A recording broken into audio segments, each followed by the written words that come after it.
Welcome to Wide Receivers for Week 4 on the Roto Curve video podcast. I'm Ricky Sanders. With me is Jim McCormick, and it's a strange week where on sites that are, PPR scoring, we're having a difficult time identifying, a ton of receivers, whereas usually we can talk for about 40 minutes on them. But before we get there, please use promo code CURVE to save $2 on a weekly premium membership at rotocurve.com. We got this great offer for you available where you just enter the promo code CURVE in the coupon box during checkout, pay $5 for a weekly membership that includes position rankings, projections, cheat sheets, must-have tools like DVP ranking, points per attempt, and red zone numbers. You get optimized DFS lineups for both DraftKings and FanDuel. You get access to player ownership percentage as soon as that drops. So once again, use the promo code CURVE. Pay $5 instead of $7. That saves you $2. And Jim, what's going on with receiver this week? Why is there so little to choose from? And who sticks out? Because there really isn't, like usually we'll say Julio Jones, Antonio Brown, DeAndre Hopkins will roster any of the top guys. We don't really have that this week. I think there's something going on with just the market in general here. With you have guys. One, I think you have Jason Verrett most likely to cover Brandon Cooks. You normally would like Cooks in terms of a way to – what we're talking about is the wide receiver ones that we usually might consider to pivot off of the Brown, Julio Jones class. Even Jones, there's no real confidence there either. So really it's it seems like it's Antonio Brown at the top and then just a bunch of question marks. Alshon Jeffrey, we don't know what to do with. You got Mike Evans playing Denver. So I just think there's it's a number of factors all merging into one market and making it seem unattractive at the top. But I still think, obviously there's still going to be a ton of points coming out of the position. We just have to figure out how to mine for it, right? How to find it. So one guy that I actually, in our prep, I didn't mention that I actually do really like in a situation atop that cash board would be DeAndre Hopkins. Tennessee ranks 30th in pass coverage on Pro Football Focus. McCourty really isn't a shutdown guy at all. He's really just kind of a bit. When a cornerback has multiple seasons with 90 tackles, that's usually not a great sign, and that's kind of what happens with McCourty. He's kind of a nice guy in IDP, which is a nerdy subculture that I've been playing in for a long time and season long. But DeAndre Hopkins is a nice target just if you're going to pay up. Obviously, Antonio Brown goes without saying, right? He's kind of the obvious cash guy. He has 50% of the Steelers' targets and 55% of their yards, but it's not the most ideal setup, I guess. He's going to get blanketed, but the volume's there. But that's only, like you said, you'd rather pay up for a guy like Cam, so maybe it makes it more difficult to afford in a cash lineup a guy like Brown. So I'll mention quickly, I like Amari Cooper in cash just because I think the targets are there every week. He's got that dominant target share. I could see them being pass heavy on the road here. Oakland, they're not going to be able to establish the run against a pretty tough run defense in Baltimore. So, and really, they don't trust Latavius Murray so far. He really only has a committee share so far. So I do think it could be a busy day for Carr again. This is a passing team when we've been sold that it was this run heavy offense all offseason. Another lesson in trusting coaches, and I think he can beat Jimmy Smith pretty easily. One more guy that I like would be Tyrell Williams in cash. I just think you can pay down, stack him with Rivers. He actually has more targets since week 2 and has ran the same amount of routes than Travis Benjamin. So while Benjamin might have a little bit more vertical boost, I think Tyrell Williams is just as safe in terms of market share of his offense, and he's significantly cheaper. Yeah, it's strange against the Saints defense. We saw Julio Jones only catch one pass last week. That we would consider the deep play guy safer than Benjamin, who's probably their possession guy. But I think that's the case. I mean, this New Orleans defense is so bad that there's got to be a big play or two in this offense. And if so, it's going to Tyrell Williams. And we're not really sure of Benjamin's role, which keeps fluctuating on week to week. But we are sure that Williams is the deep guy. So I agree with you. I think Williams is a great cash option. But I think the guy you need to build around in cash this week is Terrell Pryor.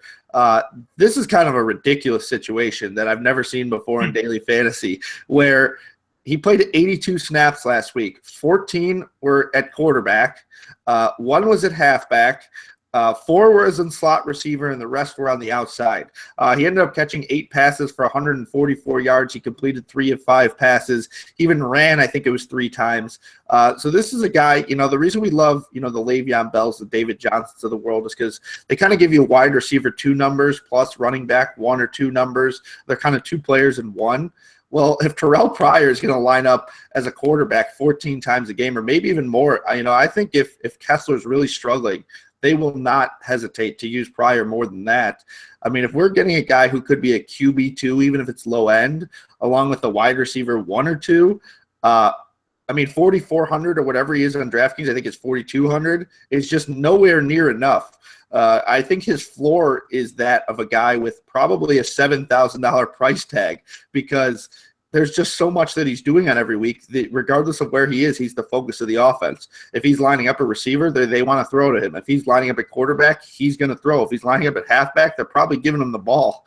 So there's just a lot going on with Terrell Pryor, and I think it's kind of hard to overlook him as a weapon, which is kind of what we may see from Julian Edelman sometime soon if both those quarterbacks don't end up doing their thing. But I also like beyond Pryor because I think he's the ultra chalk. I like Doug Baldwin, because last week I tried to go the cheap route with the Seahawks receiving core with Tyler Lockett, and the guy wasn't even targeted once. So, Baldwin's their guy. He's the one who scored double digits last year. And Darrelle Revis, we've all seen, has been one of the worst corners in football this year. So there's really not a whole lot to worry about that, whether Baldwin lines up against him or on the other side. There should be plenty of production there. And another guy I think you could go for in cash this week is Jamison Crowder. He's kind of emerged as their guy beyond Deshaun Jackson. We're A, not sure if Deshaun Jackson's going to play, but B, if he does, he's going to line up on Joe Hayden most of the time. And Joe Hayden's kind of gone back to playing some pretty good ball this year. So while Jackson is always a threat to beat him over the top and is still a great tournament guy, because I don't think Hayden, who's aging, can run with them. Crowder's kind of their possession receiver in a game that we think they're going to throw a lot and end up winning. So those are the guys that I like in cash games. Let's go to tournaments, Jim. Who do you like? In tournaments, I actually like Little John Brown down in Arizona. Michael Floyd's in concussion protocol. He's actually been the least efficient of the receivers, if you can believe it, even with Brown's slow start. Last week was the first time this season we started seeing him get, a significant market share of that Cardinals passing game. He was actually really close to breaking out, too. There was a couple deep balls that Palmer missed him on that he was open. I think this is a Rams secondary that just gave up 400-plus yards to the Bucs, and everybody kind of ate, even their slot guy, Humphreys. So, this is a week where the depth chart in terms of Floyd could offer him more snaps and targets, and then the matchup is appealing. So I think tournament-wise, not many people still want to be on Brown, and it's a cheap way, I think, to get into an upside player, a player who honestly, if he had even just had some modest starts and that concussion thing hadn't happened, we'd be talking about a $6,000 receiver right now, and you're going to get him at a discount. I think Cole Beasley's a guy that I like just in terms of Dez is out. You said in the running back section how you like, running backs who can propel themselves with kind of a volume in the passing game. Well, obviously we want receivers to be able to have volume in the passing game, but I guess what I'm saying is he almost works this kind of check down running back like role in the sense that he's the security blanket for Dak, and I think there's going to be a number of opportunities. We can see 10 targets. And with the number of snaps that San Francisco propels you to play, that's really kind of safe, high percentage stuff. Talk about, a high floor for a tournament play. I don't know if the ceiling is exactly awesome with him, but if they run any bubble screens and he can break one, I think, 80 yards, 6-7 catches is kind of a nice expectation for him, and the price is really reasonable. Now, you talked about Edelman trying to play that Pryor role. Another, option quarterback in college. He's a guy who, at Kent State, basically that's what he did. He was the all-everything offense. So I like him. I like the opportunity that's presented here. Who even knows if he gets any snaps at quarterback? That's not really why I like him. I like him because, the Bills have given up the most yards dating back to last year to receivers, even more than the Eagles, more than the Steelers. It's just a ton of yards. I think I had it pulled up. It's It's 3,600 yards they've given up over the last 18 games to receivers, or 19 games rather. So it's just a ton of volume they're giving up. And, almost a Cole Beasley plus kind of role, high percentage stuff. And if he gets any usage in the passing game, then now you're talking about, he could be an absolute stud. Yeah, I just want to mention with Beasley, the reason I like him too is because Witten has a really tough matchup. They're really – where San Francisco excels is against tight end. Exactly. So, if he's ever going to step up more than usual, how about not having Dez and having a pretty difficult matchup for an old tight end? So Cole Beasley at a cheap price. I got to agree with you there. In tournaments, I'm going to start with Marvin Jones because I think the matchup is vastly enhanced without Kyle Fuller. This Bears defense now has a bunch of number 2 corners at best. Patrolling for them. They're just not a good defense. They lost all their linebackers.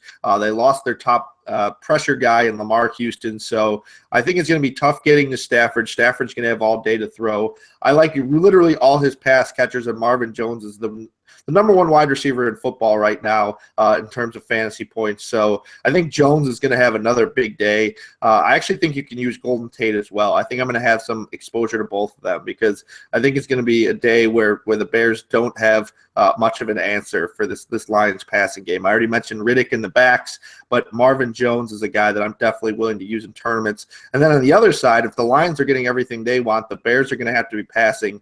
Kevin White kind of looked like he was starting to turn a corner last week. Like I said, they were feeding Zach Miller. They included Kevin White. So I think they're trying to, balance out the passing game at least instead of just throwing up those balls to Alshon Jeffrey like when Hoyer just stepped in. That was pretty hard to watch. So they kind of went to an all-around passing game last week. I think Travis Benjamin, because we're a little unsure of the role and how he's going to, play. New Orleans just such a bad defense. You got to use him for tournaments as opposed to cash games where we like Williams. And then Jeremy Maclin.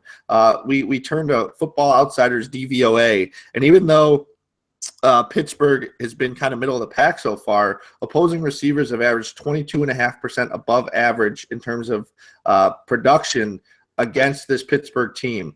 Pittsburgh favored, I think it's 5.5. So if we like Alex Smith, like we talked about in quarterbacks, there's really only a few guys he looks for. It's either Maclin, Kelsey, or the running backs. It's really not a whole lot of anything else. So I do kind of like Ross Cockrell, but they'll move Maclin around. I do think this is a game that Maclin could, catch 7 passes, 100 yards, and score a touchdown as they're playing from behind. Reed likes to stay conservative if they're up, but I really like this Pittsburgh team, including Antonio Brown, who you kind of mentioned. So I think on the other side, Maclin could get a little for himself. Do we miss anything at receiver? I don't think so. I mean, one guy that if he is active that I actually like a little bit more than you would be Deshaun Jackson, just because I think he could take the top off. But again, it's only a tournament play. But he's the only deep threat in the team. He's averaging 14 yards downfield per target, whereas nobody else is averaging more than 8 yards. So really what I'm saying is he has an isolated role. There's no competition for those targets if they do go vertical. So, but again, I agree with you. Hayden factor, injury factor. He's really just one of those kind of, flyers in tournaments. Yeah, and I think if you're playing Thursday, Jarvis Landry has kind of really stood out to me so far this year. They use him in the slot, so I don't think we'll be seeing a lot of Adam Jones. And that Cincinnati team's been pretty susceptible. Plus, I mean, the game plan for the Dolphins is always the same. They can't really run the ball, especially without Foster, so it's going to be a lot of passing and a lot of Jarvis Landry. All right, receivers. Who do you like for cash games and who do you like for tournaments? Who are your favorites this week? All right, for cash, I'm going to go with Amari Cooper and Tyrell Williams. Those are my 2 guys that I like to build around outside of the obvious, if you can afford Antonio. But then going down in tournaments, I'm going to go with John Brown and Cole Beasley would be my guys. All right, for cash games, I'm going to go with Terrell Pryor, and I agree with you. I'm on Tyrell Williams. I think I'm going to try and stay cheap at receiver to kind of go expensive at quarterback, tight end, which we won't talk about, but we'll talk about it in stacks, and even running back. So I think those are my guys. And then tournaments, I really like Kevin White, and I really like Marvin Jones. I'm really a self-hating Bears fan, but I think there's a case to be made for it this week without Fuller. So there are my favorites. Before we go, though, Promo code CURVE. Save $2 on a weekly membership at rotocurve.com. We, of course, love rotocurve.com. That's why we right here do these videos. Enter promo code CURVE in the coupon box. Get those exclusive position rankings, projections, cheat sheets, must-have tools like DVP, points per attempt, red zone utilization, optimized DFS lineups for DraftKings and FanDuel, and much, much more. Again, use promo code CURVE. Pay $5 instead of $7 for our weekly memberships that are such a great value.